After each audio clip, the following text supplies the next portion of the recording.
mushaka mu rugo rwanjye jya ubaho hirya iyo ngiyo mugendane mujye mukorana ibyanyu hirya njye mukanzira aha ngaho mu rugo rwanjye bararaka rero nuko baramukubita baramwica nyine.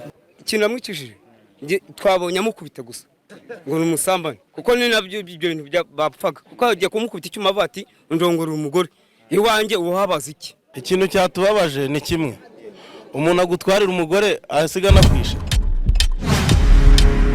Birababaje kandi biteye agahinda. Iyi nkuru iteye agahinda, yarishije benshi, abandi barwara imitima. Iyi nkuru yashenguye imitima ya benshi, natwe twafashe iyi nkuru twari turi mu gahinda n'amarira.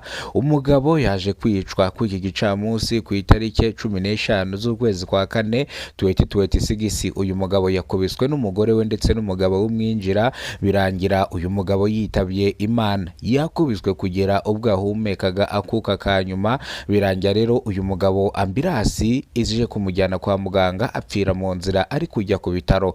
Uyu mugabo yatawe muri yombi akurikiranwe icyaha cyo gukubita umugabo mugenzi we akamuvutsa ubuzima, dore ko n'uno mugore we atigeze atabwa muri yombi. Ariko abaturage basabye ishami ry'ubugenzacyaha RIB yuko uyu mugabo n'uyu mugore batabwa muri yombi bombi, kubera ko uyu mugore niwe nyirabayazana gufunga umugabo, nimufunge umugore buriya nago ari byo. Niyo mpamvu ubugenzacyaha RIB bwese butwara uyu mugabo wakekwagaho kuba yakubise umugabo akitaba Imana. Abaturage bararekarama bavuga yuko uyu mugore nawe abifitemo uruhare, kubera ko uyu mugabo wapfuye n'umugabo mukuru w'uyu mugore. Bivuze ngo rero uyu mugore ushaka gusanga ari wanamugambaniye kugira ngo uwo mugabo w'umwinjira amukubite paka yitabye Imana.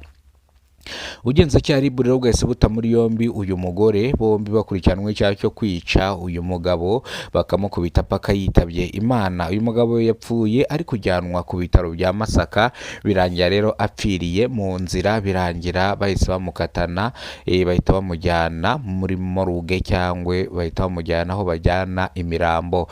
Kugeza amagingo aya ngaya abaturage bari mu marira, bari mu gahinda, bavuga ko uyu mugabo yari inyangamugayo, ndetse uyu mugabo yahunze uyu mugore yanga rwaserera, dore ko umugore yashakaga kurwana n'uyu mugabo, ahubwo umugabo agahunga yegera inyuma kugira ngo adateza ikibazo gikomeye cyane.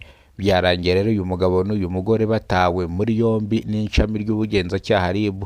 Ni mu karere ka Gasabo, ni mu murenge wa Rusororo.